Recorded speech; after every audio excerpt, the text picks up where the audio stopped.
2 Kings chapter 11. Athaliah reigns in Judah. Now when Athaliah, the mother of Ahaziah, saw that her son was dead, she arose and destroyed all the royal family. But Jehosheba, the king of King Joram, sister of Ahaziah, took Joash the son of Ahaziah and stole him away from among the king's sons who were being put to death. And she put him and his nurse in the bedroom.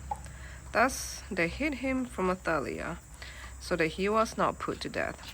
And he remained with her 6 years, hidden in the house of the Lord, while Athaliah reigned over the land.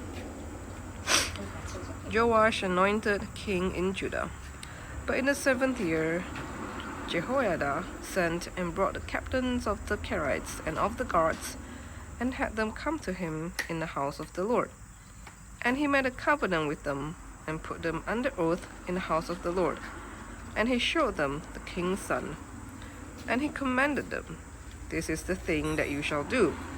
1/3 of you, those who come off duty on the Sabbath and guard the king's house.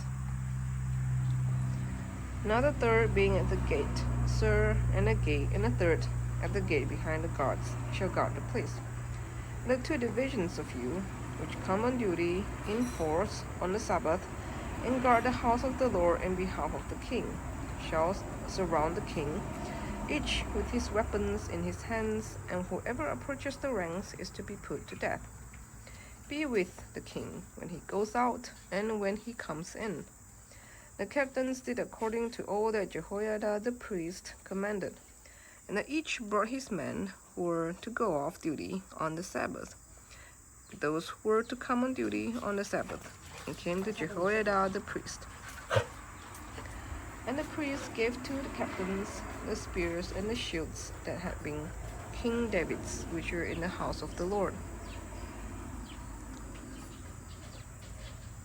And the guard stood, every man with his weapons in his hand, from the south side of the house to the north side of the house, around the altar and the house on behalf of the king. Then he brought out the king's son and put the crown on him, and gave him the testimony. And they proclaimed him king and anointed him. And they clapped their hands and said, "Long live the king." When Athaliah heard the noise of the guard and of the people, she went into the house of the Lord to the people. And when she looked, there was the king standing by the pillar, according to the custom, and the captains and the trumpeters behind the king, and all the people of the land rejoicing and blowing trumpets. Athaliah tore her clothes and cried, "Treason! Treason!" Then Jehoiada the priest commanded the captains who were set over the army, "Bring her out between the ranks, and put to death with the sword anyone who follows her." For the priest said, "Let her not be put to death in the house of the Lord." So they laid hands on her, and she went through the horses' entrance to the king's house, and there she was put to death.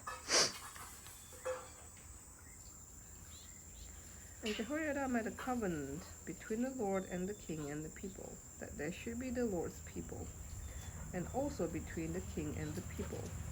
And all the people of the land went to the house of Baal and tore it down, his altars and his images. They broke in pieces, and they killed Matan, the priest of Baal, before the altars. And the priest posted watchmen over the house of the Lord. And he took the captains, the Kerites, the guards, and all the people of the land, and they brought the king down from the house of the Lord, marching through the gates of the guards to the king's house. And he took his seat on the throne of the kings. So all the people of the land rejoiced, and the city was quiet, that Athaliah had been put to death with the sword at the king's house. Jehoash was 7 years old when he began to reign. This was 2 Kings chapter 11.